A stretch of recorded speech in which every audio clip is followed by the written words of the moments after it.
Everyone, welcome back to NJ classes. Guys, आज की class में हम करने वाले हैं टॉपिक हाइब्रिडाइजेशन। ठीक है, तो देखिए हाइब्रिडाइजेशन होता क्या है। तो हाइब्रिडाइजेशन क्या है कि इसके अंदर एटॉमिक ऑर्बिटल्स क्या होते हैं, इंटरमिक्स होते हैं। वो भी ऐसे एटॉमिक ऑर्बिटल्स जिनकी एनर्जी स्लाइटली डिफरेंट होगी। ठीक है, तो वो एटॉमिक ऑर्बिटल मिक्स होंगे और मिक्स होकर वो कैसे ऑर्बिटल बनाएंगे, न्यू ऑर्बिटल बनाएंगे। और ऐसे में गाइस जो न्यू ऑर्बिटल्स वहां बनते हैं ना, उनकी एनर्जी क्या होती है, इक्वल होती है। ठीक है, उनकी शेप सेम रहेगी। तो ऐसे में जो न्यू ऑर्बिटल्स बनते हैं हम उनको क्या बोलते हैं, हाइब्रिड ऑर्बिटल्स। तो उस प्रोसेस को हम क्या बोलेंगे, हाइब्रिडाइजेशन। ठीक है, तो देखिए हाइब्रिडाइजेशन क्या होता है। हाइब्रिडाइजेशन एक ऐसी प्रोसेस है जिसके अंदर क्या बनते हैं, जिसके अंदर गाइस हाइब्रिड ऑर्बिटल्स बनते हैं, जिसके अंदर हाइब्रिड ऑर्बिटल्स बनते हैं। तो उस प्रोसेस को हम क्या कहते हैं, उस प्रोसेस को हम कहते हैं हाइब्रिडाइजेशन। क्लियर है। तो अभी देखिए हाइब्रिड ऑर्बिटल बनते कैसे हैं। आप इस चीज को ध्यान दीजिए कि हाइब्रिड ऑर्बिटल्स क्या होते हैं गाइस, न्यू ऑर्बिटल्स बनते हैं जो यहाँ पे। ठीक है, ये न्यू ऑर्बिटल्स कैसे बनते हैं, आप ये देखिए कि डिफरेंट टाइप्स के जब एटॉमिक ऑर्बिटल्स, ठीक है, एटॉमिक ऑर्बिटल्स की जब क्या होती है, मिक्सिंग होती है। और ये एटॉमिक ऑर्बिटल कैसे होते हैं, स्लाइटली डिफरेंट एनर्जी के, स्लाइटली डिफरेंट एनर्जी। तो एटॉमिक ऑर्बिटल्स जिनकी एनर्जी क्या है, स्लाइटली डिफरेंट है, मींस थोड़ा बहुत डिफरेंस है उनकी एनर्जी के अंदर। क्योंकि गाइस ऐसा नहीं होता ना कि 1s है वो 3p के साथ इंटरमिक्स हो, क्योंकि इनकी एनर्जी डिफरेंस तो बहुत ज्यादा है। ठीक है, तभी मैंने यहाँ पे लिखा है कि एटॉमिक ऑर्बिटल कैसे मिक्स होंगे, जिनकी एनर्जी स्लाइटली डिफरेंट होगी। तो 1s है और 3p है, तो ये भी तो एटॉमिक ऑर्बिटल है, बट ये मिक्स नहीं होंगे क्योंकि इनका एनर्जी डिफरेंस बहुत ज्यादा है। ठीक है, तो 2s और 2p इनका एनर्जी डिफरेंस स्लाइटली डिफरेंट है। ठीक है, तो ऐसे में ये जो एटॉमिक ऑर्बिटल हैं, जैसे 2s है 2p है, ये इंटरमिक्स हो सकते हैं। ठीक है, तो यही मैं आपको बताना चाह रही हूँ कि जब एटॉमिक ऑर्बिटल मिक्स होते हैं, कैसे एटॉमिक ऑर्बिटल जिनकी एनर्जी स्लाइटली डिफरेंट हो। तो ऐसे में जब ये एटॉमिक ऑर्बिटल मिक्स होंगे, तो मिक्स होने के बाद ये क्या बनाएंगे, न्यू ऑर्बिटल्स बनाएंगे। ठीक है, मिक्स होने के बाद ये क्या बनाती हैं, न्यू ऑर्बिटल्स। और यहाँ पर जो नए ऑर्बिटल्स बनेंगे ना, उनकी शेप भी क्या रहेगी, सेम रहेगी, उनकी एनर्जी भी क्या रहेगी, सेम रहेगी। ठीक है, तो ऐसे में जो न्यू ऑर्बिटल्स हैं उनको हमने क्या बोल दिया, हाइब्रिड ऑर्बिटल्स। और इस पूरी प्रोसेस को हम क्या बोलते हैं, हाइब्रिडाइजेशन। ठीक है, तो आई थिंक आपको क्लियर हुआ कि हाइब्रिडाइजेशन क्या है।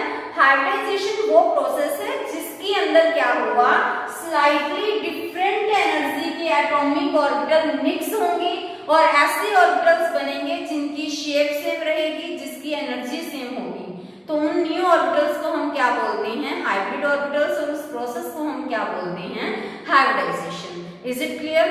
तो अभी आप देखिए कि जो हाइब्रिडाइजेशन प्रोसेस है उसके लिए मैं आपको एग्जांपल देती हूँ। तो मान लीजिए कि हमने अभी मिक्स किया एक 2s ऑर्बिटल को और एक 2p ऑर्बिटल्स को। ठीक है, तो ये भी एक ऑर्बिटल है, ये भी क्या है, एक ऑर्बिटल है। तो मैंने एक क्या लिया, 2s वाला ऑर्बिटल, और एक लिया मैंने 2p वाला ऑर्बिटल। ठीक है, तो एक ना रूल होता है हमारे पास। ठीक है, तो आप उस रूल को देखिए कि number of atomic orbitals, number of atomic orbitals mix, कि जितने एटॉमिक ऑर्बिटल्स मिक्स होंगे, कितने एटॉमिक ऑर्बिटल मिक्स हुए हैं यहाँ पे, एक तो मैंने 2s लिया है और एक ही मैंने 2p लिया है। ठीक है, तो अगर जितने एटॉमिक ऑर्बिटल मिक्स होंगे उतने ही क्या बनेंगे, नंबर ऑफ हाइब्रिड ऑर्बिटल्स होंगे, उतने ही हाइब्रिड ऑर्बिटल्स बनेंगे। क्लियर है। आई थिंक आपको क्लियर होगा कि जितने एटॉमिक ऑर्बिटल मिक्स होंगे हाइब्रिड ऑर्बिटल्स भी उतने ही बनेंगे, यानी कि जितने एटॉमिक ऑर्बिटल यहाँ मिक्स होंगे उतने ही यहाँ पर नए ऑर्बिटल्स बनेंगे। ठीक है, तो ऐसे में देखो एक 2s मिक्स हुआ और एक 2p मिक्स हुआ है, तो कितने हाइब्रिड ऑर्बिटल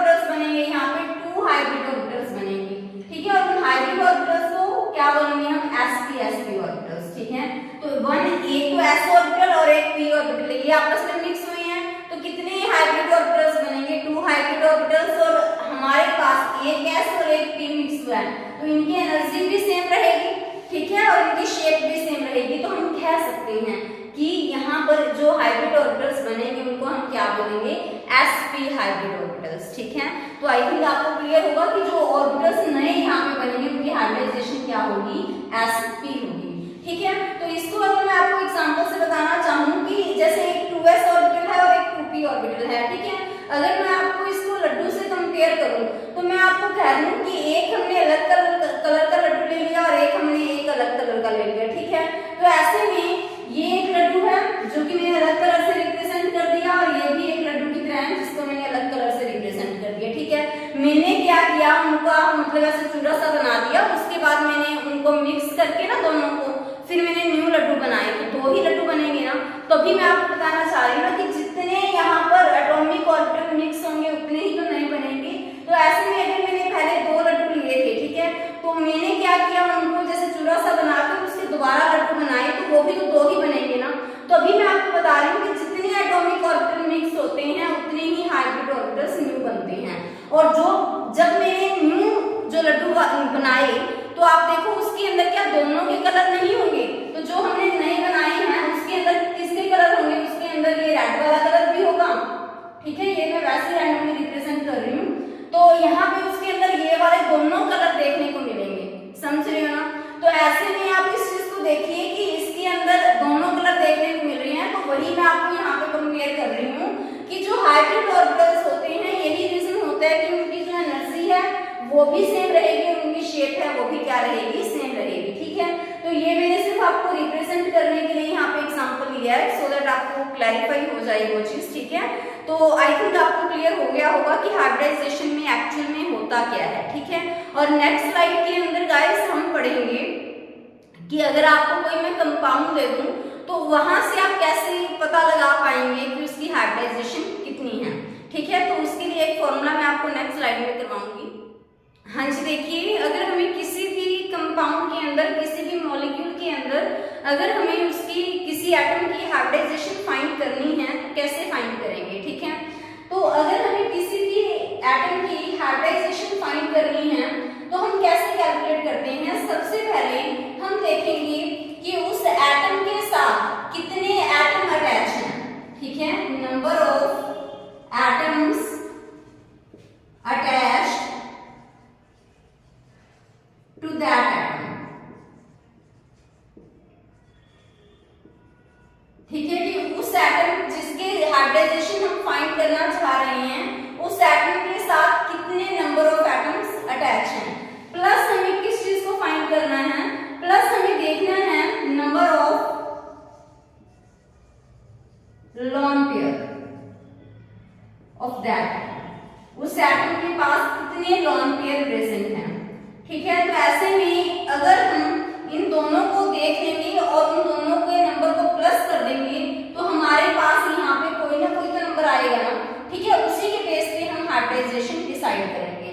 तो समझिए आप क्या करना है आपको। सबसे पहले जिस भी एटम की हाइब्रिडाइजेशन आपको फाइंड करनी है, आपको उस एटम के साथ कितने और एटम्स अटैच हैं वो देखना है, प्लस उस एटम की लोन पेयर कितनी है। लोन पेयर क्या होती हैं? वो इलेक्ट्रॉन जिन्होंने बॉन्ड फॉर्मेशन के अंदर पार्टिसिपेट नहीं किया, तो उनको हम क्या कह देते हैं? लोन पेयर ऑफ इलेक्ट्रॉन्स, ठीक है। बट आपको यहाँ पे लोन पेयर ऑफ इलेक्ट्रॉन्स नहीं देखने, लोन पेयर देखने हैं, ठीक है ना। तो जब हमने इन दोनों को ऐड किया तो यहाँ पर कोई ना कोई तो नंबर आएगा, समझ रहे हो ना। यहाँ पर इन दोनों को ऐड करने के बाद जो नंबर आएगा वही हाइब्रिडाइजेशन बताने में हेल्प करेगा। अगर इन दोनों को ऐड करने के बाद नंबर आया है 2 तो हाइब्रिडाइजेशन कितनी होगी? sp। अगर नंबर आया है 3 तो हाइब्रिडाइजेशन कितनी होगी? sp2। अगर नंबर आया है 4 तो हाइब्रिडाइजेशन कितनी होगी? sp3। अगर नंबर आया है 5 तो हाइब्रिडाइजेशन कितनी होगी? sp3d। अगर नंबर आया है 6 तो हाइब्रिडाइजेशन कितनी होगी? sp3d2। अगर 7 आया है तो क्या होगी? sp3d3। इस तरह से हाइब्रिडाइजेशन हम फाइंड कर सकते हैं, यानी कि इन दोनों के नंबर को ऐड करने के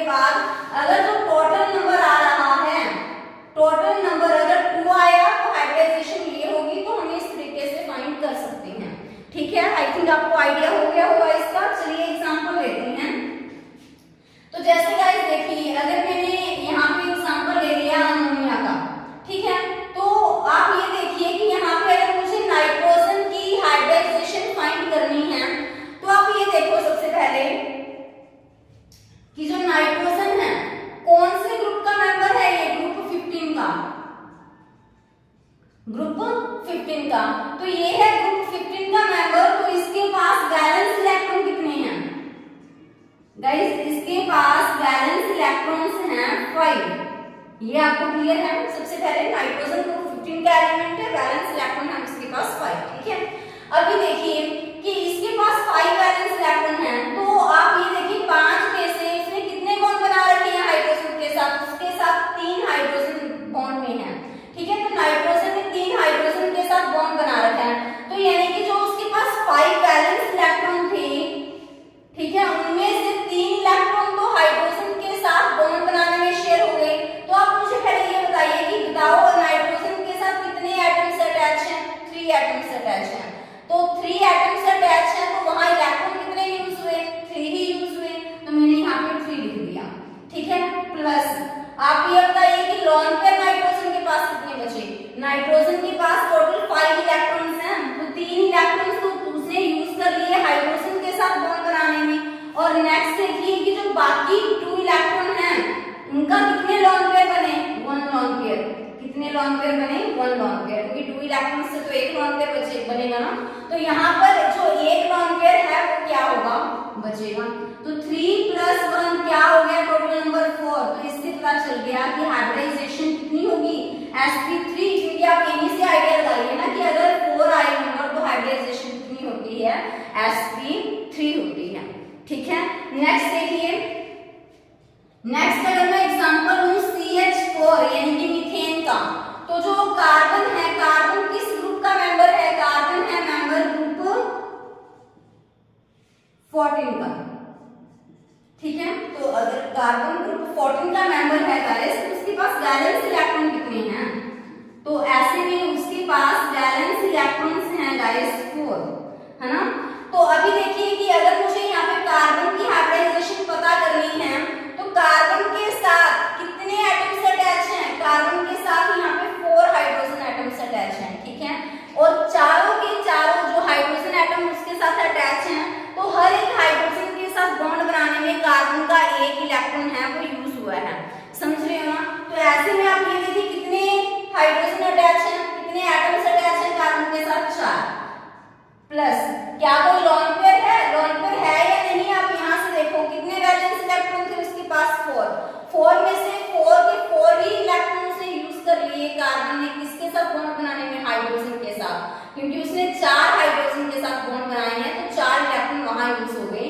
तो फिर लोन पेयर तो कोई बचा ही नहीं है, तो लोन पेयर कितने हो गए? 0। तो 4 ही आंसर आया, समझ रहे हो ना। तो ऐसे में जो यहाँ पे भी नंबर टोटल नंबर 4 आया, तो डेफिनेटली उसकी हाइब्रिडाइजेशन कितनी होगी? sp3, ठीक है। तो गाइस इस वीडियो में ना मैं आपको सिर्फ ये बता रही हूँ कि कैसे हम हाइब्रिडाइजेशन फाइंड करते हैं। नेक्स्ट वीडियो के अंदर हम हर एक हाइब्रिडाइजेशन को, चाहे वो sp है चाहे sp2 है, हर एक को डिटेल में पढ़ेंगे, ठीक है।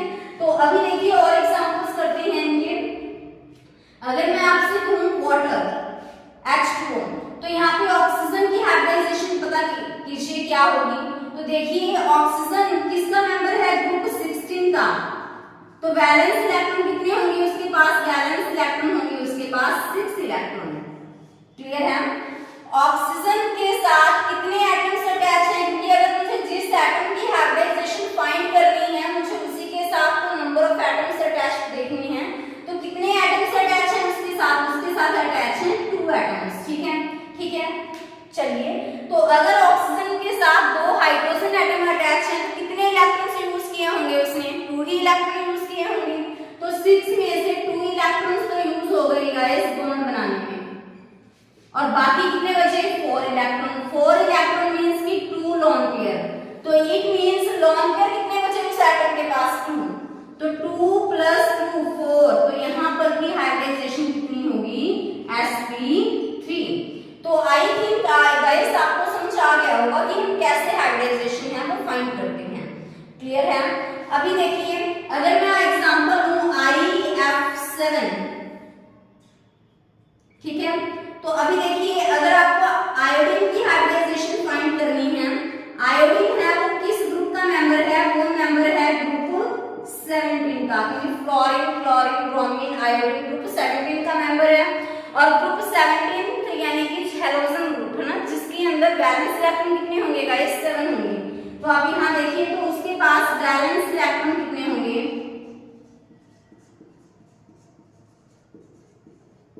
वो होंगे 7 इलेक्ट्रॉन।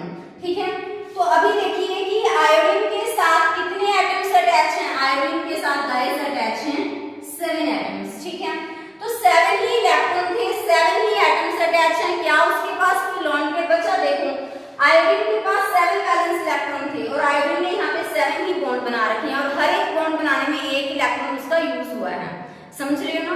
तो ऐसे में फिर आप मुझे ये बताओ, क्या 7 के 7 इलेक्ट्रॉन उसके यूज हो चुके हैं, क्या उसके पास कोई एक्स्ट्रा इलेक्ट्रॉन बचा? नहीं। तो अगर इलेक्ट्रॉन बचा ही नहीं है तो लॉन्ग पेयर फिर 0 है। ठीक है, तो ओवरऑल कितना आ गया 7, तो hybridisation will be sp3d3। Clear है? ठीक है, तो बाकी एग्जांपल फिर हम नेक्स्ट स्लाइड में। हाँ जी गाइस देखिए नेक्स्ट एग्जांपल करते हैं हम SF6। तो अभी देखिए कि जो सल्फर है ये किस ग्रुप का मेंबर है, ये है ग्रुप 16 का मेंबर। और ग्रुप 16 के अंदर गाइस जो वैलेंस इलेक्ट्रॉन है वो कितने होंगे, 6 होंगे।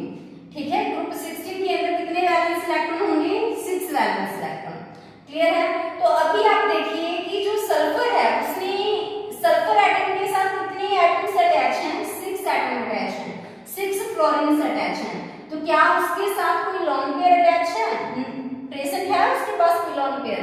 तो आप ये देखिए कि 6 ही उसके साथ एटम अटैच है, 6 ही उसके पास वैलेंस इलेक्ट्रॉन है, सारे के सारे वैलेंस इलेक्ट्रॉन तो यही यूज हो जाएंगे ना, तो फिर उसके पास कोई लॉन्ग पेयर तो बचेगा नहीं। ठीक है ना, तो ऐसे में लॉन्ग पेयर 0, तो ओवरऑल क्या आ गया 6। तो अगर 6 नंबर आए तो हाइब्रिडाइजेशन क्या होगी गाइस, sp3d2। क्लियर है? नेक्स्ट वन देखिए कि अगर मैं एग्जांपल ले लूं यहाँ पे pf5 का, अगर हम एग्जांपल लेते हैं यहाँ पे pf5 का, तो जो फॉस्फोरस है ये है मेंबर ग्रुप 15 का। किसका मेंबर है ये ग्रुप 15 का। तो गाइस इसके पास वैलेंस इलेक्ट्रॉन कितने होंगे, वैलेंस इलेक्ट्रॉन्स होंगे यहाँ पर 5। ठीक है, बताइए यहाँ पे कितने बॉन्ड बना रखे हैं उसने फ्लोरीन के साथ, 5 बॉन्ड बनाए हैं। तो फिर वैलेंस इलेक्ट्रॉन भी 5 के 5 यूज हो गए हैं ना यहाँ पे। तो अभी देखिए कि फॉस्फोरस के साथ कितने एटम्स अटैच हैं, 5। क्या लॉन्ग पेयर है, लॉन्ग पेयर तो बचा ही नहीं क्योंकि 5 ही वैलेंस इलेक्ट्रॉन है और 5 ही बॉन्ड बना रखे हैं, तो लॉन्ग पेयर नहीं होगा, तो 5। तो हाइब्रिडाइजेशन क्या होगी फिर sp3d।